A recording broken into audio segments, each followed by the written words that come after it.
सगळ्या नागरिकांनी लक्ष द्या। सध्या गॅसच्या वितरणात थोडा तुटवडा येत असल्यामुळे सर्वांना लाईनला उभं राहावं लागत आहे आणि नवीन सिस्टमनुसार OTP आल्यानंतरच आपल्याला नवीन गॅसची डिलिव्हरी दिली जात आहे।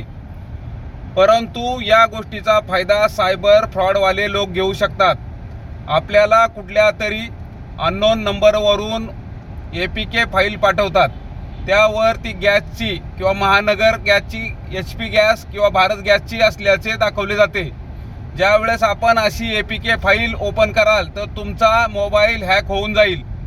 तरी कोणी नागरिकांनी अशा येणाऱ्या APK फाईल डाउनलोड करू नका। अशी कुठलीही APK फाईल कोणतीही गॅस कंपनी पाठवत नाही।